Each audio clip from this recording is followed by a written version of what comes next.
Breaking news చూస్తున్నాం. Formula ఈ car race కేసులో మాజీ మంత్రి కేటీఆర్ పై కేసు నమోదైంది. గవర్నర్ జిష్ణుదేవ్ వర్మ అనుమతి ఇవ్వడంతో ఏసీబీ కేసు నమోదు చేసింది. గవర్నర్ అనుమతిని ప్రభుత్వం ఏసీబీకి పంపింది. ఇక విచారణ వేగం అందుకునే అవకాశాలు కనిపిస్తున్నాయి. కేటీఆర్ పై విచారణకు సంబంధించి ప్రభుత్వ ప్రధాన కార్యదర్శి నుంచి అధికారికంగా ఏసీబీకి ఆదేశాలు వెళ్లాయి. ఫార్ములా రేస్ పూర్వపరాలు, అనుమతి లేకుండానే హెచ్ఎండిఏ ఒప్పందం చేసుకోవటం, ఆర్బీఐ అనుమతి లేకుండా 46 కోట్ల మేర విదేశీ కరెన్సీ చెల్లించడం వంటి వ్యవహారాలపై పురపాలక శాఖ ముఖ్య కార్యదర్శి ఫిర్యాదు మేరకు ఏసీబీ ఇప్పటికే కేసు నమోదు చేసింది. ఇందులో కేటీఆర్తో పాటు పురపాలక శాఖ అప్పటి ప్రత్యేక ప్రధాన కార్యదర్శి అరవింద్ కుమార్ను, చీఫ్ ఇంజనీరింగ్ను బాధితులుగా పేర్కొన్నారు. అధికారులపై విచారణకు ప్రభుత్వం ఇంతకు ముందే అనుమతి ఇచ్చింది.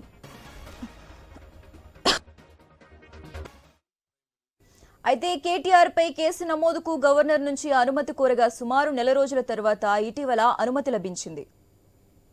ఫార్ములా ఈ కార్ రేస్ కేసులో మాజీ మంత్రి కేటీఆర్ పై కేసు నమోదైంది. గవర్నర్ జిష్ణుదేవ్ వర్మ అనుమతి ఇవ్వడంతో ఏసీబీ కేసు నమోదు చేసింది. గవర్నర్ అనుమతిని ప్రభుత్వం ఏసీబీకి అప్పగించింది.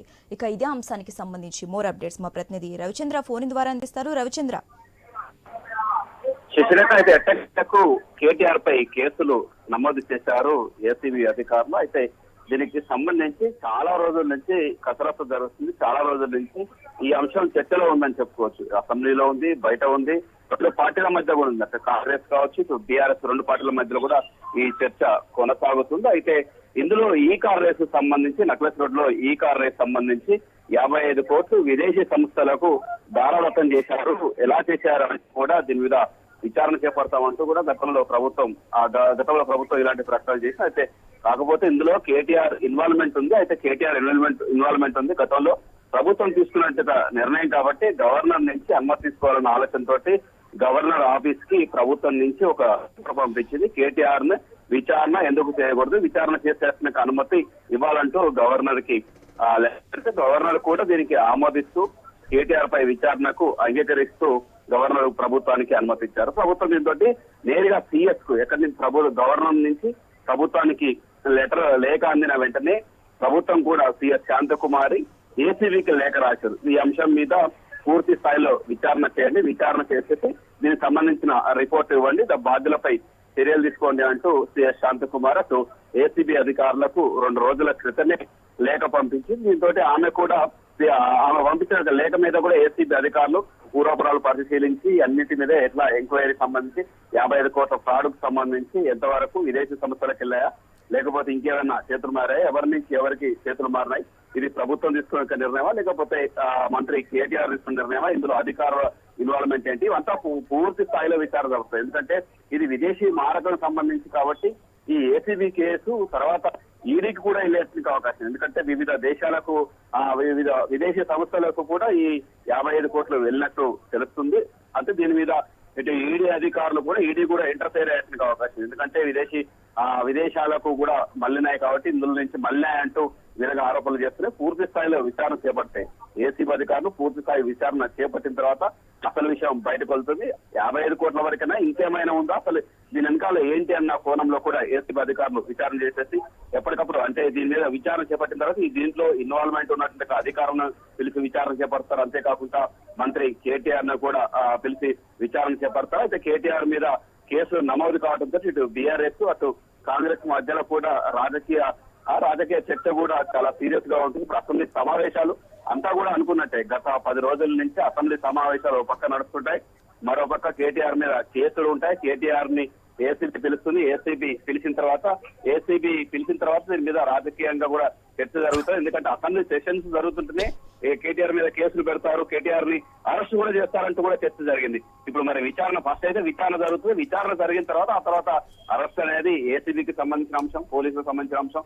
అది పూర్తిగా విచారణ తర్వాత ఆ అంశం బయటకు వెళ్తుంది. ఇప్పుడు ఇది అయితే ఓ పక్క అసెంబ్లీ కూడా కొనసాగుతుంది. సీఎం రేవంత్ రెడ్డి ఇదే అసెంబ్లీలో చర్చలో పాల్గొన్నారు. ఇది కొద్దిసేపు క్రితమే మాట్లాడారు. ఆ తర్వాత కూడా ఇప్పుడు హరీష్ రావు, దత్తపాటి కేటీఆర్ ఇక్కడే అసెంబ్లీలో ఉన్నారు. వీళ్ళు కూడా దీని మీద రెస్పాండ్ అయ్యేందుకు అవకాశాలు కూడా ఎందుకంటే బగ్గుమనేందుకు అవకాశం ఉంది. బీఆర్ఎస్ నేతలు కూడా ఇక్కడే అసెంబ్లీలో ఉన్న ఎమ్మెల్యేలు కూడా దీని మీద రెస్పాండ్ అవుతారు, బయటకు వస్తారు. దీని మీద చాలా అంటే ప్రభుత్వం కావాలని మా మీద కేసులు పెట్టిందంటూ గతంలో చెప్పారు.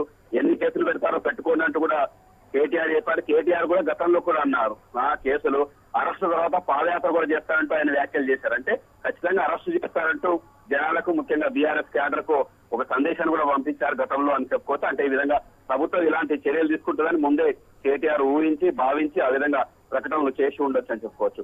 మొత్తానికి ఎట్టకేలకు ఏసీబీ కేటీఆర్ మీద కేసులు నమోదు చేసింది. ఇదే ఈ కార్ రేస్, ఈ ఫార్ములా ఈ కార్ రేస్ సంబంధించి ఇందులో 55 కోట్లు ఫ్రాడ్ జరిగినాయి, 55 కోట్లు చేతులు మారినాయి, విదేశాలకు ఈ డబ్బు వెళ్ళింది, దాని మీద విచారణ చేయండి అంటూ ప్రభుత్వం అంటే శాంతికుమారి ఏసీబీకి లేఖ రాసి ఏసీబీ ఇందులో కేటీఆర్ మీద కేసు నమోదు చేసేసి మిగతా వాళ్ళని కూడా విచారణ, ఇందులో చాలా మంది అధికారులు కావచ్చు, అటు మంత్రివర్గం తీసుకుందా నిర్ణయం, లేదంటే కేటీఆర్ తీసుకున్నారా, ఎందుకంటే మున్సిపల్ శాఖ మంత్రిగా ఆయనకు ఆ పవర్స్ ఉంటాయి, చాలా అంశాల్లో నిర్ణయాలు తీసుకుంటారు. ఎందుకంటే కేటీఆర్ కావచ్చు, బీఆర్ఎస్ కావచ్చు, వాళ్ళు చెప్పేది ఏంటంటే హైదరాబాద్ ని అంతర్జాతీయ స్థాయిలో పేరు తీసుకురావడానికి ఆ ఉద్దేశంతో మేము ఈ ప్రాజెక్ట్ ను తీసుకొచ్చాం ఈ కార్ రేస్ సంబంధించి. ఎందుకంటే ఫోకస్ ఎక్కువగా ఉంటుంది, వివిధ దేశాలలో కూడా ఫోకస్ ఉంటుంది. ఈ కార్ రేస్ దేశాలలో ఇలాంటి రేస్ కావచ్చు, ఇలాంటి ఈ కార్ రేస్ కావచ్చు, ఇలాంటి రేస్ ఉంటాయి. దీంతో ఫోకస్ అంతా కూడా ఒక ఇంటర్నేషనల్ బ్రాండింగ్ వస్తుంది, ఒక సిటీకి అంతర్జాతీయ స్థాయిలో పేరు రావాలన్న ఉద్దేశంతో ఈ విధంగా చేపట్టామంటూ గతంలో చేపట్టారు. అంతేకాకుండా నిన్న సాయంత్రం కూడా ఒక చర్చ జరిగింది, మరి అది అయితే అమలు చేయలేదు. ఏంటంటే నిన్న కార్లు అంటే ఈ కార్లు తీసుకొని అసెంబ్లీ కూడా రావాలనుకున్నట్లు కూడా సమాచారం. అయితే ఆ తర్వాత మరి ఎందుకు విరమించుకున్నారో ఏం తెలియదు. అంటే ఆ చర్చ కూడా బయటికి కావాలని బయటికి లీక్ చేశారని కూడా చెప్పుకోవాల్సిందే. ఎందుకంటే అసెంబ్లీకి కూడా ఇవాళ బీజేపీ వాళ్ళు ఎడ్ల బండ్ల మీద వచ్చారు, వీళ్ళు ఈ కార్ల మీద వస్తారన్నట్టు కూడా చర్చ జరిగింది. అయితే ఆ నిర్ణయాన్ని మరి ఆ నిర్ణయాన్ని ఎందుకు తీసుకోలేదో కానీ మొత్తానికి మాత్రం ఇదంతా జరుగుతుంది. మొత్తానికి పొలిటికల్ రెండు పార్టీల మధ్య, కాంగ్రెస్ బీఆర్ఎస్ మధ్యలో ఇక నుంచి KTR. Okay, right. Thanks for updates Ravichandra. Formula ఈ కార్ రేస్ కేసులో మాజీ మంత్రి కేటీఆర్ పై కేసు నమోదైంది. గవర్నర్ జిష్ణుదేవ్ వర్మ అనుమతి ఇవ్వడంతో ఏసీబీ కేసు నమోదు చేసింది. గవర్నర్ అనుమతిని ప్రభుత్వం ఏసీబీకి పంపింది. ఇక విచారణ వేగం అందుకునే అవకాశాలు కనిపిస్తున్నాయి. కేటీఆర్ పై విచారణకు సంబంధించి ప్రభుత్వ ప్రధాన కార్యదర్శి నుంచి అధికారికంగా ఏసీబీకి ఆదేశాలు వెళ్లాయి. ఫార్ములా రేసు పూర్వపరాలు, అనుమతి లేకుండానే హెచ్ఎండిఏ ఒప్పందం చేసుకోవడం, ఆర్బీఐ అనుమతి లేకుండా 46 కోట్ల మేర విదేశీ కరెన్సీ చెల్లించడం వంటి వ్యవహారాలపై పురపాలక శాఖ ముఖ్య కార్యదర్శి ఫిర్యాదు మేరకు ఏసీబీ ఇప్పటికే కేసు నమోదు చేసింది. ఇందులో కేటీఆర్తో పాటు పురపాలక శాఖ అప్పటి ప్రత్యేక ప్రధాన కార్యదర్శి అరవింద్ కుమార్ను, చీఫ్ ఇంజనీరింగ్ ను బాధ్యులుగా పేర్కొన్నారు. అధికారులపై విచారణకు ప్రభుత్వం ఇంతకు ముందే అనుమతి ఇచ్చింది. కేటీఆర్ పై కేసు నమోదుకు గవర్నర్ నుంచి అనుమతి కోరగా సుమారు నెల రోజుల తర్వాత ఇటీవల అనుమతి లభించింది. ఫార్ములా ఈ కార్ రేసు కేసులో మాజీ మంత్రి కేటీఆర్ పై కేసు నమోదైంది. గవర్నర్ జిష్ణుదేవ్ వర్మ అనుమతి ఇవ్వడంతో ఏసీబీ కేసు నమోదు చేసింది. గవర్నర్ అనుమతిని ప్రభుత్వం ఏసీబీకి పంపింది. ఇక విచారణ వేగం అందుకునే అవకాశాలు కనిపిస్తున్నాయి. ఇక ఇదే అంశానికి సంబంధించి మోర్ అప్డేట్స్ మా ప్రతినిధి సునీల్ అందిస్తారు. సునీల్, చెప్పండి. సునీల్, ఈ కార్ రేస్ లో కీలక పరిణామం చేస్తుంది. మాజీ మంత్రి బీఆర్ఎస్ వర్కింగ్ ప్రెసిడెంట్ కేటీ రామారావుపై కేసు నమోదైంది.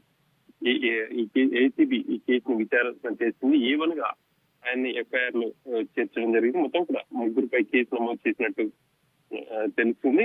A1 గా కేటీఆర్, A2 ఐఏఎస్ అధికారి, అప్పటికి municipal administration principal secretary Arvind Kumar, అదేవిధంగా private company CEO BLN Reddy, ఆయన ఇంజనీర్ గా కూడా ఉన్నట్టు తెలుస్తుంది.